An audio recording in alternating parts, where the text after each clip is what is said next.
आकाशवाणी मुंबई सादर करीत आहोत पैसा करूया मोठा याविषयी जयंत विद्वांस यांची नेहा खरे यांनी घेतलेली मुलाखत. श्रोतेहो नमस्कार. Wealth creation and wealth management, संपत्ती निर्माण करणं आणि तिचं व्यवस्थापन करणं, अर्थात आपला पैसा हा योग्य ठिकाणी गुंतवून त्यावर अधिक परतावा मिळावा अशी आपल्यापैकी प्रत्येकाचीच आशा असते, अपेक्षा असते. आपल्याकडे बऱ्याच म्हणी आणि वाक्प्रचार आहेत की बाकी सगळी सोंग आणता येतात पण पैशाचं सोंग काही आणता येत नाही. पैसा म्हणजे सर्वस्व नव्हे, पण अर्थात पैशाशिवाय जगणंही कठीण. अर्थपूर्ण जगणं असं जे म्हणतात त्याच्यातला हा अर्थसुद्धा फार महत्त्वाचा आहे. त्यामुळे या पैशाची गोष्ट आज आपण समजून घेणार आहोत. पैसा करूया मोठा. आपण आमंत्रित केलं आहे गुंतवणूक सल्लागार जयंत विद्वांस यांना. नमस्कार सर. नमस्कार.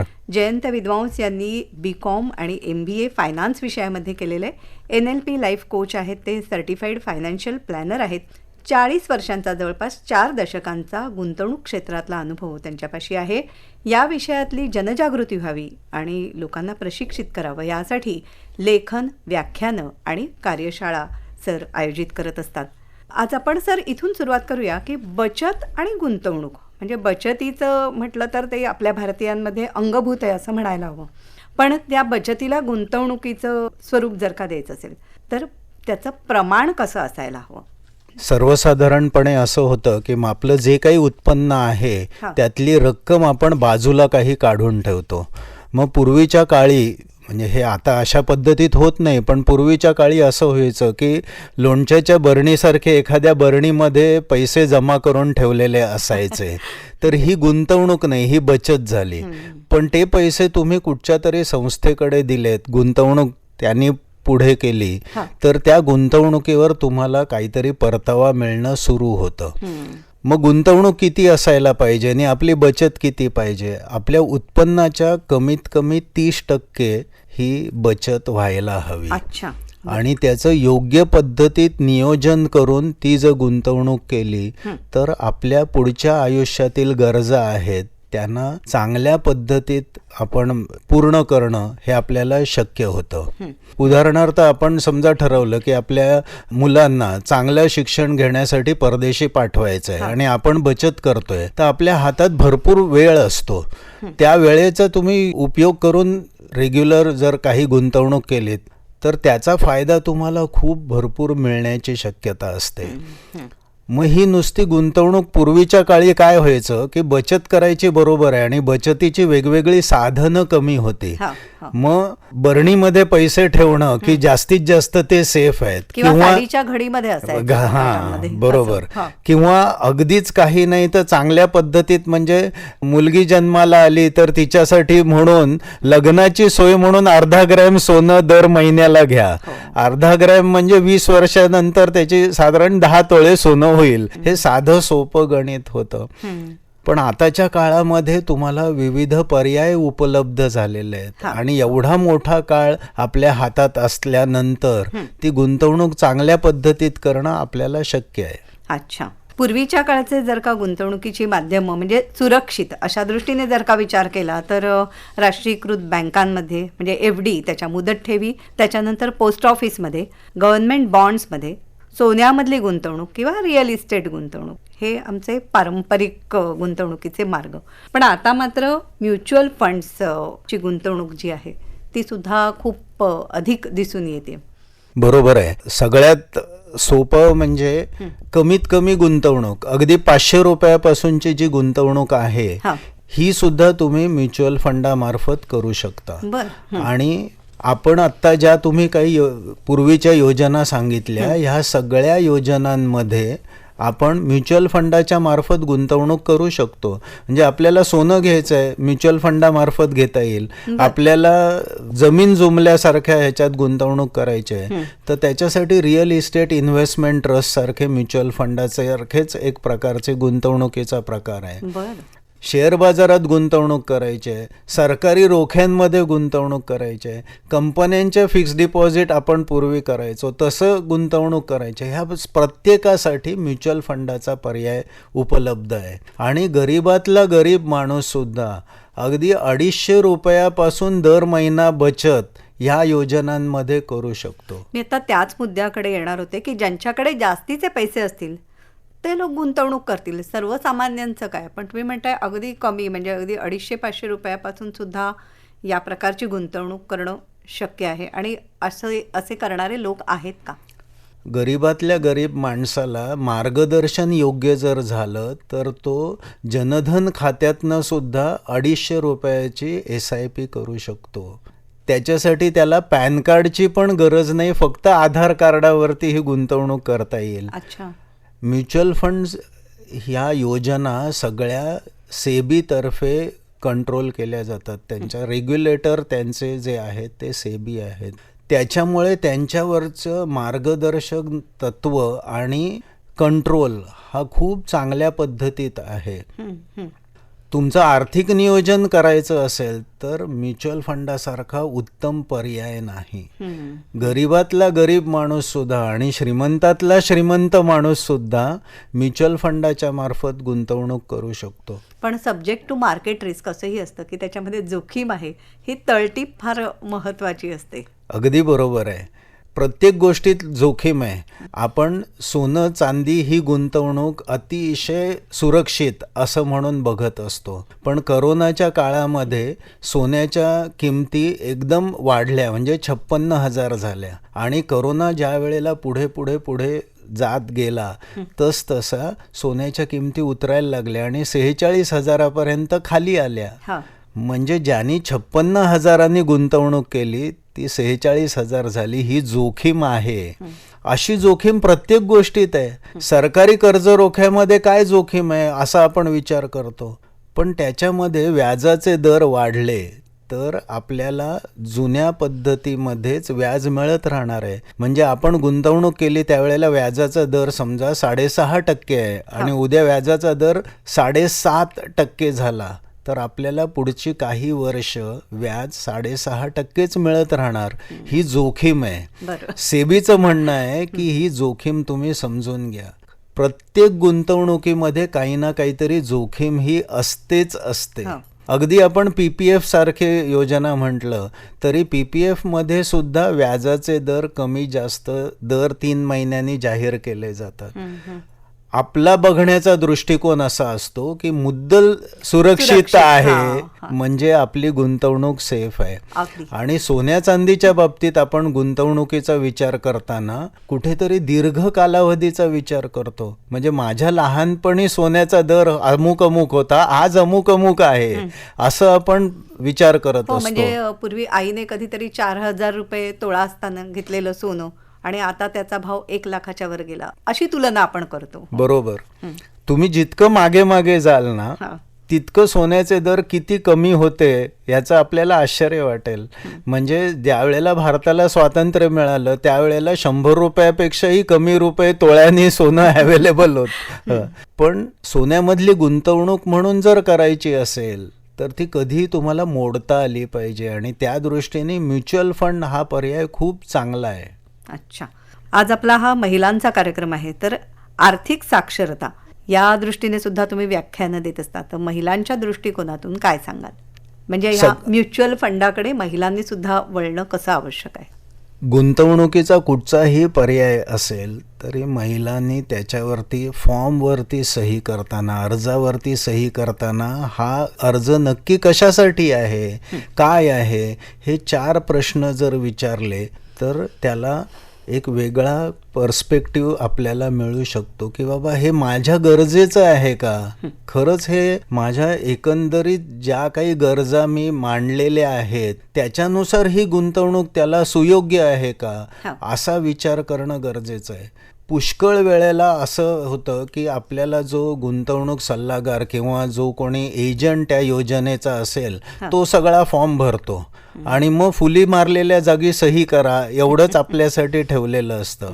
आपण धरून चालतो की सगळ्या गोष्टी त्याने बरोबर लिहिलेल्या आहेत. साधी बारीकशी गोष्ट असते की त्याने आपलं नाव लिहिताना जर काही चूक केली आणि ते नाव पॅन कार्ड प्रमाणे नसेल तर गडबड गोंधळ होऊ होतो. शकते. बरोबर. म्हणजे इंग्रजीमध्ये सीमाचं स्पेलिंग SIMA करायचं का SEEMA करायचं हे आपल्याला माहिती असतं, त्या एजंटला त्याची कल्पना नसते. पॅन कार्ड बघून तो फॉर्म लिहायला बसेल असं नाही. तसंच ती योजना जी आहे ही नक्की काय आहे, त्याचा परतावा किती आहे, किती काळासाठी आहे, अशा पद्धतीत काही बेसिक गोष्टी जर त्या महिलांनी विचारल्या. एक साधं गंमत सांगतो की शेरेकर सारख्या गुंतवणूक योजनांमध्ये जे फसवले गेलेले आहेत त्याच्यामध्ये महिला फार फार कमी प्रमाणात आहेत. कारण महिलांनी जर त्याच्यामध्ये लक्ष घातलं तर फसवणुकीचे प्रकार खूप कमी होण्याची शक्यता आहे. अधिक सावधपणे सावधपणे होईल आणि अधिक सुरक्षित होऊ शकते. आणि म्युच्युअल फंडामध्ये सुद्धा गुंतवणूक महिलांनी करावी असं तुम्ही सांगाल का? निश्चितच. म्हणजे आपल्याला म्युच्युअल फंडाचं काम कसं चालतं तर अगदी आपल्याकडे 500 रुपये काय 1000 रुपये काय असे भारतातल्या कोट्यावधी लोकांनी पैसे त्याच्यामध्ये गुंतवलेले असतात. त्यांचे एकत्रित करून काही 500 कोटी 1000 कोटी 10,000 कोटी 1,00,000 कोटी अशा स्वरूपात मोठ्या प्रमाणात ती गुंतवणूक केली जाते. त्याच्यासाठी त्यांचे जे फंड मॅनेजर्स जे असतात त्यांना भरपूर पगार देऊन त्याच्यासाठी नेमलेले असतात. ते त्यातले खऱ्या अर्थाने एक्सपर्ट तज्ज्ञ असतात. ते वेगवेगळ्या तऱ्हेने त्यांचं ज्ञान पूर्ण करत असतात, वाढवत नेत असतात. आणि त्या पद्धतीत आज आपल्याला आंतरराष्ट्रीय बाजारात काय घडामोडी होत आहेत ह्याची कल्पना सर्वसामान्य माणसाला नसते. मग अमेरिकेने व्याजाचे दर कमी केले म्हणून भारतात आपल्याला व्याजाचे दर कमी करायला लागले, किंवा आंतरराष्ट्रीय बाजारात इतर काही अशा घडामोडी घडतात की ज्याचा परिणाम भारतीय अर्थव्यवस्थेवर काय होऊ शकेल ह्याचा आपल्याला सर्वसामान्य नागरिक म्हणून अंदाज नसतो. त्या दृष्टीने आपण विचार करता आपल्याला कोणीतरी एक्सपर्ट माणूस हे सगळं मार्गदर्शन करणं ह्या दृष्टीने सहज अवेलेबल होतो म्युच्युअल फंडाच्या मार्फत. जोखीम कुठेतरी कमी होते. आपण स्वतः गुंतवणूक करण्यामध्ये वेगवेगळ्या तऱ्हेने माहिती काढणं आपल्याला ज्या मर्यादा येतात त्या मर्यादा कमी होतात आणि जोखीम आपली त्याच्यामधली थोडी कमी होऊन जाते. मग अशी तुम्ही म्हणाला तसं फॉर्मवर सही करताना किंवा कुठचीही गुंतवणूक किंवा आर्थिक व्यवहार करताना हे सजगपणे करणं आवश्यक आहे. त्याच्यामध्ये जो फॉर्म भरला जातो त्याच्यामध्ये नीट सगळ्या गोष्टी तपशील भरलेला आहे ना हे पाहणं आवश्यक असतं. पण त्याचबरोबर इन्व्हेस्टमेंटच्या बाबतीत मार्गदर्शन करण्यासाठी जर कोणी तज्ज्ञ व्यक्ती आपण नेमला, त्यांचा सल्ला घेतला, आर्थिक सल्लागार, तर ते फायदेशीर ठरू शकतात. निश्चितच. खूपदा काय होतं, जसे म्युच्युअल फंडासाठी फंड मॅनेजर असतात, शेवटी तो एखाद्या संस्थेशी निगडित आहे. तो सांगताना सांगणार माझी योजना चांगलीच आहे. तो असं कसं म्हणेल की माझी योजनेपेक्षा अमक्या अमक्या दुसऱ्या संस्थेची योजना आहे ना ती जास्त चांगली आहे. ह्याच्यामध्ये थोडाफार फरक असेल. म्हणजे एखाद्या संस्थेच्या फंड मॅनेजरचा जर परतावा सरकारी कर्जरोख्यांच्या योजनेचा 6.5% असेल तर दुसऱ्याचा 6.60 असेल. पण त्या 10 पैशाच्या फरकासाठी तो म्हणणार नाही माझ्याकडे येऊ नका, तिकडे जा. त्याच्यामुळे जर तुम्हाला कोणी तुमचा मार्गदर्शक असेल, मग तो एजंट असेल किंवा सल्लागार असेल, कोणीही असेल, तो तुम्हाला तुमच्या गरजानुसार तुम्हाला योग्य गुंतवणूक काय आहे हे सांगेल. मग ती गुंतवणूक शेअर बाजारात आहे किंवा इक्विटी म्युच्युअल फंडात आहे किंवा सरकारी कर्जरोख्यात आहे का सोन्या चांदीत आहे, तुम्हाला योग्य गुंतवणूक कुठची आहे हे सांगणारा कोणतरी मार्गदर्शक लागतो. आणि तो मार्गदर्शक म्हणजे हा सल्लागार असतो. आपण इन्शुरन्स घेतो, पण इन्शुरन्समध्ये एवढ्या योजना आहेत. इन्शुरन्स ही गुंतवणूक नाही आहे, इन्शुरन्स ही गरज आहे आणि आपण त्याच्याकडे गुंतवणूक म्हणून बघतो. बरोबर. हा मोठा फरक आहे. हा तुम्हाला सल्लागार सांगू शकतो. खरंय. तर आर्थिक नियोजन करणं म्हणजे नेमकं काय आणि ते कोणत्या वयात सुरू करायला हवं? आर्थिक नियोजन आणि गुंतवणूक ह्याच्यात खूप खूप फरक आहे. गुंतवणूक हा फक्त एक त्याच्यातला भाग येतो. आर्थिक नियोजनामध्ये इन्शुरन्स पण येतो किंवा तुमचं निवृत्ती नियोजन येतं. हां हां तसंच तुमचे इस्टेट प्लॅनिंग किंवा मालमत्तेचं तुमच्या पश्चात नियोजन करणं हा विषय सुद्धा आर्थिक नियोजनात येतो. मग आर्थिक नियोजन अगदी तुम्ही कमावायला सुरुवात झाले की बिझनेस असेल तर व्यवसायातनं मिळणारं पहिलं उत्पन्न किंवा नोकरी असेल तर मिळणारा पहिला पगार ज्या दिवशी हातात येतो त्या दिवसापासून आपलं आर्थिक नियोजनाला सुरुवात होते. बर. हॅलो, चंद्रशेखर वाघमारे बोलतोय भंडाऱ्यावरून. हा बोला. मला हे जाणून घ्यायचं होतं की जसं आपण जसं काही हे ऍप युपीआय ऍप्स आहेत, फोन पे, गुगल पे, यामध्ये ते डिजिटल गोल्ड म्हणून असतं ते डेली सेव्हिंग. Digital gold. हा हो हो. तर ते डेली सेव्हिंग्स मध्ये ते असतं काही SIP काहीतरी म्हणतात ते. बर बर बर. तर ते काय असतं मॅडम, मी ऍक्च्युली ना मला माहिती नाही, पण मी तरी सेव्ह केले तिथे. काही 5-6 हजार रुपये माझे सेव्ह पण झालेले तिथे. बर बर. त्याच्याबद्दल जरा माहिती सांगतायत सर, ऐका तुम्ही. डिजिटल गोल्ड ही गुंतवणुकीचा हा एक वेगळा पर्याय आहे. त्याच्यामध्ये तुम्हाला फिजिकल गोल्डच्या स्वरूपात हे करता येतं आणि ही योजना चांगली आहे, काही वादच नाही. परंतु गंमत अशी आहे, तुम्ही ज्या ॲपवरनं जे करता आहात ते ॲप किती योग्य आहे, खरं आहे, हे महत्त्वाचं आहे. अच्छा. म्हणजे फसवणूक तुम्हाला ॲपवरनं होऊ शकते. गुगलचं जर ॲप असेल तर नक्कीच ते सेफ असण्याची शक्यता आहे. परंतु अशा प्रायव्हेट संस्थांनी चालू केलेली ॲप भरपूर आहेत, पण ती किती रिलायबल आहेत हे असं सांगता येणं कठीण आहे. म्हणजे त्यांची रिलायबिलिटी तपासल्याशिवाय त्याच्यामध्ये गुंतवणूक करणं हे रिस्की आहे, जोखमीचं आहे. बरोबर. हॅलो. हॅलो. हा बोला. हा, मी धुळ्याहून बोलतोय, विलास कुलकर्णी. प्रश्न असा आहे की हे म्युच्युअल फंडाचं सरांनी सांगितलं, अजून तर आम्हाला त्याच्यातलं काही समजत नाहीये. काय म्हणजे कसं करावं, काय करावं, त्याची कमीत कमी मुदत किती असते आणि जास्तीत जास्त मुदत किती असते. बर बर. ऐका उत्तर. त्याच्या संबंधित आर्थिक नियोजन करायचं म्हणजे आपण जसं सेव्हिंग करतो तशा प्रकारे ते सेव्हिंग करत राहावं लागतं काय, याच्याविषयी जरा अधिक सविस्तर सरांना सांगा. बर. म्युच्युअल फंडामध्ये गुंतवणूक अगदी 500 रुपये महिन्यापासून करता येते. तुम्हाला कसं शक्य आहे त्याप्रमाणे तुम्ही गुंतवणूक करू शकता.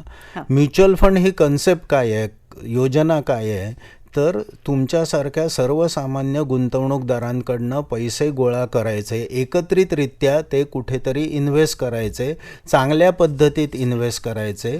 सेबीने सांगितल्याप्रमाणे त्याची ठराविक फीज घेता येते, त्याच्याहून जास्त फी घेता येत नाही.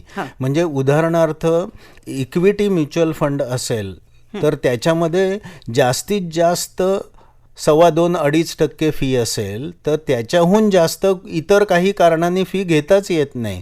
जसजसा तुमच्या योजनेचा कॉर्पस वाढत जातो किंवा रक्कम वाढत जाते एकत्रितरित्या, तसतशी ही फी कमी होत जाते आणि त्यांची फी वजा करून उरलेला सर्व नफा हा गुंतवणूकदारांना वाटला जातो.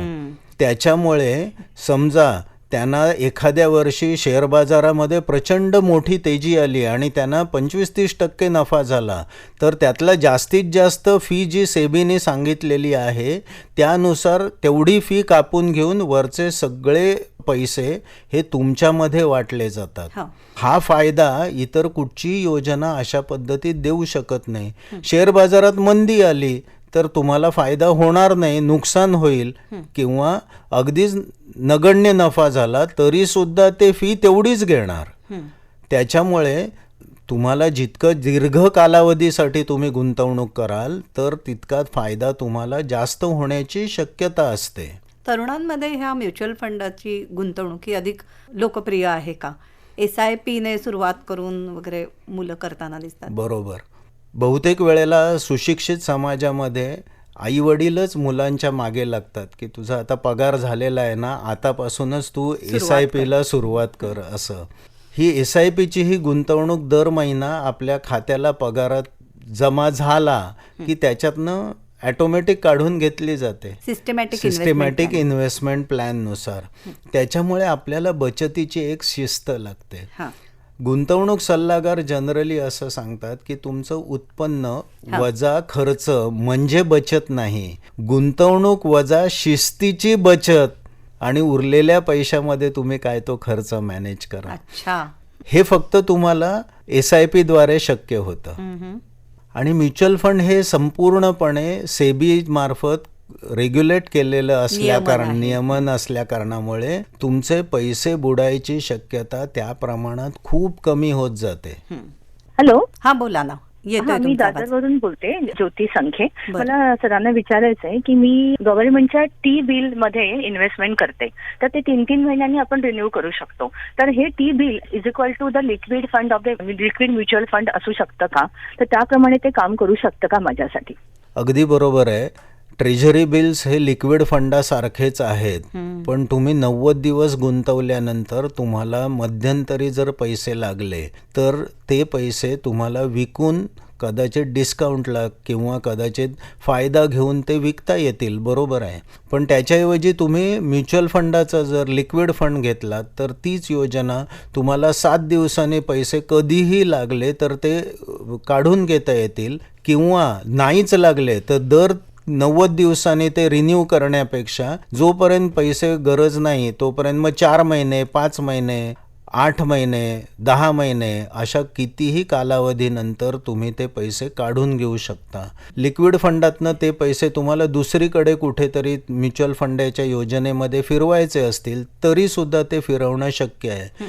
तुम्हाला ट्रेझरी बिलमधनं पैसे दुसरीकडे गुंतवायचे झाल्यास ते ट्रेझरी बिल आधी विका आणि मग दुसऱ्या योजनेमध्ये गुंतवणूक करा, असं करावं लागेल. त्याच्यापेक्षा हे जास्त सोपं आहे. स्मॉल कॅप आणि लार्ज कॅप असे शब्द वापरले जातात, तर ह्या दोन्ही संकल्पना काय आहेत? सेबीने कंपन्यांचं वर्गीकरण केलेलं आहे.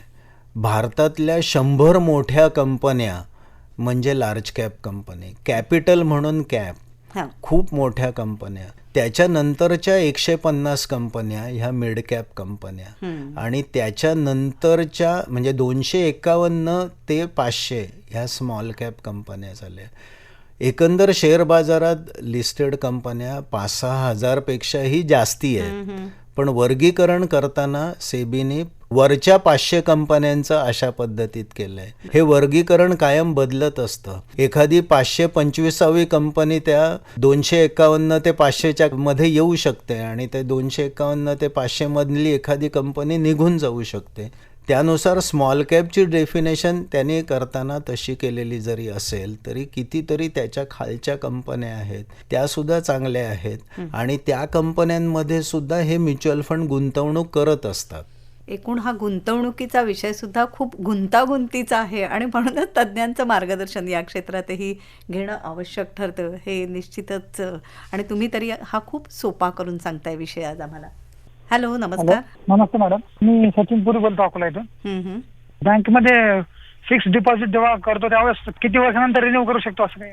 आपण बँकेमध्ये फिक्स डिपॉझिट करत असतानाच त्यांना लिहून देतो की मला इतक्या कालावधीसाठी हे फिक्स डिपॉझिट करायचं आहे. पण बँक फिक्स डिपॉझिट करताना सुद्धा राष्ट्रीयकृत बँक नसेल तर प्रायव्हेट बँक किंवा सहकारी बँक, तिथे आपण गुंतवणूक करताना त्याचा इन्शुरन्स किती काढलाय का त्या बँकेने, आणि तो इन्शुरन्स काढला असेल तरी आपली ठेव ही 5 लाखापर्यंतच एकत्रितरित्या सुरक्षित आहे, कारण त्याचा इन्शुरन्स काढलेला आहे. तुमचे 6 लाख, 7 लाख, 8 लाख अशी जर गुंतवणूक फिक्स डिपॉझिटमध्ये असेल तर वरच्या 3 लाखाची जोखीम आहे.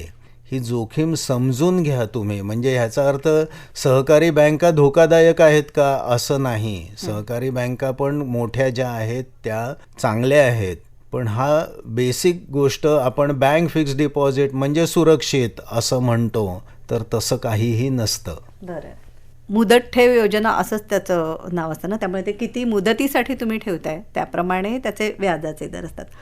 सिस्टमॅटिक इन्व्हेस्टमेंट प्लॅन अर्थात पुढची एखादी योजना म्हणजे शिक्षणासाठी असेल किंवा परदेशी जायचं असेल मुलांना, तर त्याच्यासाठीची गुंतवणूक अशी SIPच्या माध्यमातून केली तर कसा फायदा होऊ शकतो? खूपदा आपण आपल्या मुलांच्या शिक्षणासाठी काहीतरी नियोजन करत असतो. आपण एक फोन घेऊया आधी. हा, नमस्कार. हॅलो. हॅलो. हा, बोला. हा, मी वसईहून नुसतं चोरी बोलते. मला असं विचारायचंय की आता हल्ली दाखल असतात स्टेबल मनी ऍप आणि भीम ऍप, तर त्याच्याबद्दल सुरक्षिततेचा काय म्हणजे आपण जर समजा गुंतवायचं म्हटलं तर त्याच्यामध्ये काय सुरक्षितता असू शकेल असं मला सरांना विचारायचं. भीम ॲप हे गुंतवणुकीचं ॲप नाही आहे आणि ते सरकारी ॲप आहे, त्याच्यामुळे त्याची सुरक्षितता हा प्रश्न नाहीच आहे, ते सुरक्षित आहेच. पण गुंतवणूक विषयक ॲप जी आहेत ती सर्व ॲप कोणत्या संस्थेची आहेत हे तुम्ही बघून घ्या आणि मग त्याच्यात जोखीम किती आहे ह्याचा अंदाज घ्या. हां, तुम्ही मगाशी सांगत होतात आम्हाला SIP म्हणजे आपल्या पुढचा एखादा भविष्यातला मोठा खर्च आहे त्याच्यासाठी तरतूद करून ठेवणं. SIPमध्ये तुम्ही जर शेअर बाजाराशी निगडीत एखादी योजना निवडलेली असेल आणि दीर्घ मुदतीचं हे असेल तर त्याच्यात परतावा खूप चांगला मिळू शकतो. म्हणजे आपण खूपदा असा विचार करतो की कॉलेजमध्ये इंजिनिअरिंग किंवा मेडिकल हे 12वी नंतर केलं जातं. मग आपण शिक्षणासाठी तरतूद मूल जन्माला आल्यापासून जरी करायची ठरवली आणि 1,000 रुपयाचं SIP करायचं ठरवलं, आपल्याला 17 वर्षाचा कालावधी हातात असतो. 17 वर्षामध्ये 1,000 रुपये महिना ही रक्कम, आपलं कॉन्ट्रीब्युशन त्याचा विचार केला तर वर्षाचे 12,000 असा विचार केला तरी रक्कम आपण दिलेली कमी असेल, पण त्याचा परतावा म्हणजे चक्रवाढ व्याज जसं वाढत जातं तसा ह्याचा खूप परतावा आपल्याला मिळण्याची शक्यता असते.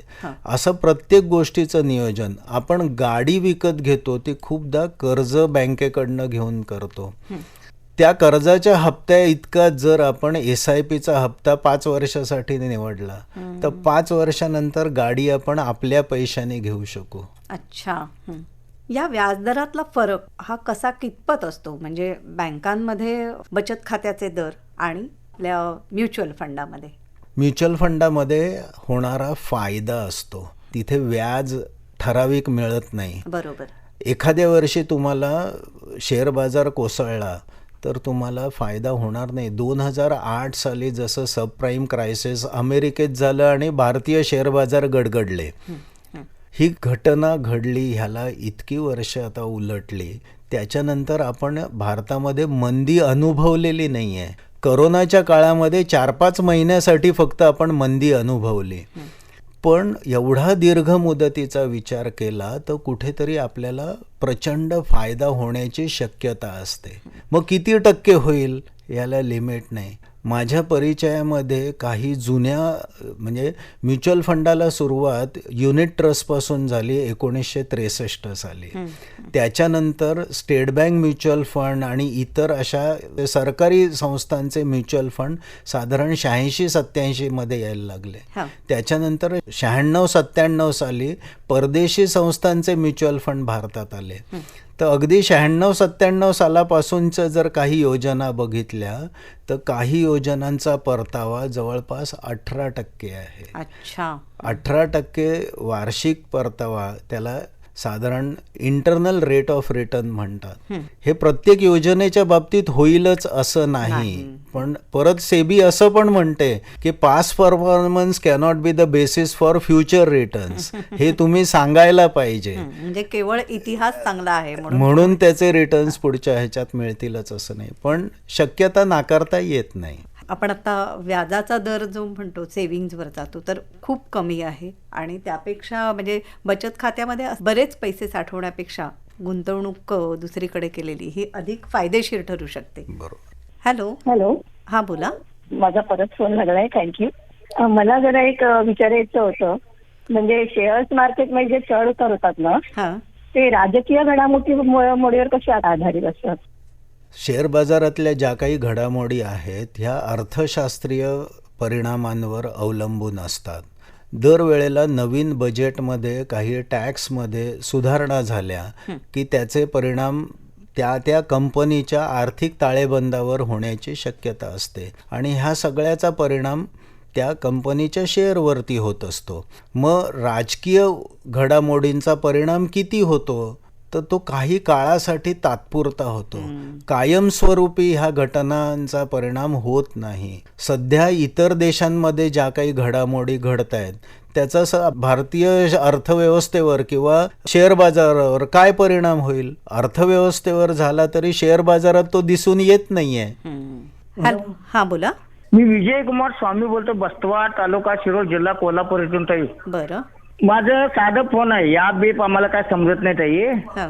आम्ही पोस्टात गुंतवणूक केली तर फायदेशीर होईल काय? बरं. पोस्टात गुंतवणूक फायदेशीर आहेच आहे. आपल्याला जर काहीही गुंतवणुकीबद्दल माहिती नसेल तर पोस्टामध्ये गुंतवणूक ही 100% सुरक्षित गुंतवणूक आहे. पण तुम्हाला म्युच्युअल फंडात गुंतवणूक करायची असेल तरी ती पोस्टातनं करता येते. तुम्ही पोस्टातल्या तिथल्या अधिकाऱ्यांना विचारा आणि तुम्हाला जर तशी म्युच्युअल फंडामध्ये काही गुंतवणूक करायची असेल तर ते तुम्हाला मार्गदर्शन करतील. हॅलो, बोला, प्रश्न विचारा. मी रामदास जगताप बोलतोय नाशिकवरून. मी असा नेहमी जाहीर ऐकतो की रिझर्व्ह बँकेमध्ये इन्व्हेस्ट करण्यासाठी पण डायरेक्ट रिटेल फंड असा काहीतरी निघालेला आहे, तर त्या संदर्भात मला सरांकडनं माहिती पाहिजे होती. रिझर्व्ह बँकेचं जे काही ॲप आहे किंवा रिझर्व्ह बँकेचं पोर्टल आहे त्याच्यामधनं तुम्ही बॉन्ड्स विकत घेऊ शकता, सरकारी रोखे विकत घेऊ शकता, ट्रेझरी बिल्स विकत घेऊ शकता. परंतु म्युच्युअल फंडाची गुंतवणूक रिझर्व्ह बँकेच्या ॲपवरनं होऊ शकत नाही. हा त्याच्यातला फरक लक्षात घ्यायला हवा. मगाशी तुम्ही आम्हाला सांगत होतात सिस्टमॅटिक इन्व्हेस्टमेंट प्लॅनविषयी की आपला पुढचा खर्च जो असणार आहे त्याचा अंदाज घेऊन आपण आधीपासून गुंतवणूक सुरू करणं हे निश्चितच फायदेशीर ठरू शकतं. पण ज्या वेळेला निवृत्ती जवळ येते त्या काळामध्ये अशा प्रकारची गुंतवणुकीचा विचार होऊ शकतो का? निवृत्ती नियोजन हा विषय खूप मोठा आणि स्वतंत्रपणे हे करण्याचा आहे. आर्थिक नियोजनामध्ये निवृत्ती नियोजन हा एक भाग आहे. एखादा मुलगा किंवा मुलगी नोकरीला लागल्या क्षणी निवृत्ती नियोजन असा विचार करून मला 40व्या वर्षी किंवा 45व्या वर्षी निवृत्त होऊन माझे जे काही छंद आहेत किंवा माझ्या ज्या काही इतर हे आहेत त्या मला जोपासायच्या आहेत असं म्हणून त्याच्यासाठी मी वेळ देणार असा विचार करून सुद्धा आर्थिक नियोजन करणारी तरुण पिढी सध्या आहे. मग अगदी 25व्या वर्षी नोकरी लागली तर पुढच्या 15-20 वर्षात मला निवृत्त व्हायचं आहे आणि त्याच्यासाठी मला किती कॉर्पस लागेल, पुंजी किती लागेल असा विचार करून लोक SIP तरुण वयात चालू करतात. अगदी असा विचार केला की मला 60व्या वर्षीच निवृत्त व्हायचं आहे आणि त्यावेळेला मला जी काही प्रॉव्हिडंट फंड ग्रॅच्युइटी मिळणार आहे त्याच्या व्यतिरिक्त काही रक्कम एक्स्ट्रा मिळाली तर, जास्तीची मिळाली तर माझं उरलेलं निवृत्ती नियोजनाचं गणित चांगल्या पद्धतीत मला मांडता येईल. निवृत्ती नियोजन करत असताना मुख्य मुद्दा आपण किती वर्ष जिवंत राहणार आहोत निवृत्तीनंतर असा करणं खूप गरजेचं असतं. आणि त्याच्यासाठी आपण आज जी पुंजी विचारात घेतो ती पुंजी आजच्या आपल्या खर्चानुसार मांडणी केलेली असते. पण ह्याच्यामध्ये महागाई किती वाढणार आहे पुढील काळामध्ये आणि त्या महागाईला आपण तोंड देण्या इतके सक्षम असू का असा विचार करून निवृत्ती नियोजन केलं जात नाही. आर्थिक नियोजनकार जे असतात ते साधारणपणे सांगतात की तुम्ही 100 वर्ष जगलात तर 60 नंतर पुढे 40 वर्ष पुरेल इतकी पुंजी तुमच्याजवळ आहे का असा विचार करा आणि मग निवृत्ती घ्या. वा, तुम्ही आत्ता म्हणालात त्याप्रमाणे हा स्वतंत्रपणे चर्चा करण्याचा विषय आहे. आर्थिक नियोजन वेगळं, निवृत्तीसाठीचं नियोजन आर्थिक नियोजन हे आणखी वेगळं. तर या विषयावरती सुद्धा तुमच्याकडून पुन्हा कधीतरी जाणून घ्यायला आम्हाला नक्की आवडेल. आणि आजच्या कार्यक्रमामध्ये आपण पैसा करूया मोठा, तर तो म्युच्युअल फंडामध्ये विशेषतः कशा पद्धतीने मोठा होऊ शकतो या संदर्भात मार्गदर्शन केलं. आता अगदी कार्यक्रम संपवताना शेवटचं 1 मिनिटभर आहे, तर त्याच्यात आमच्या श्रोत्यांना काय तुम्ही संदेश द्याल? इतके वर्ष आपण शेअर बाजारामध्ये गुंतवणूक ही खूप जोखमीची असं म्हणत होतो आणि शेअर बाजारात माणूस पडला असंच आपल्या मराठीमध्ये वाक्प्रचार होता. तर पडला नाही तो तरुण जातो. मग तरुण जाण्यासाठी चांगला मार्ग म्हणजे म्युच्युअल फंड आहे. आणि खरंच आपल्याला एखाद्या कंपनीची माहिती नाही आहे तर त्याच्यामधला जो कोणी प्रोफेशनल तज्ज्ञ आहे तो माणूस म्युच्युअल फंडाकडे असतो आणि त्याच्यामार्फत ती गुंतवणूक चांगल्या पद्धतीत होऊन जाते. जयंत विद्वांस सर, आपण इथे आलात आणि आम्हाला खूप छान माहिती दिलीत. एका परीने हे साक्षर करण्याचाच भाग होता. तर आपण आमच्याशी संवाद साधलात, मनापासून आभार मानते. धन्यवाद. धन्यवाद. श्रोतेहो, पैसा करूया मोठा याविषयी जयंत विद्वांस यांची नेहा खरे यांनी घेतलेली मुलाखत आत्ताच आपण ऐकली. ही आकाशवाणी मुंबई केंद्राची निर्मिती होती.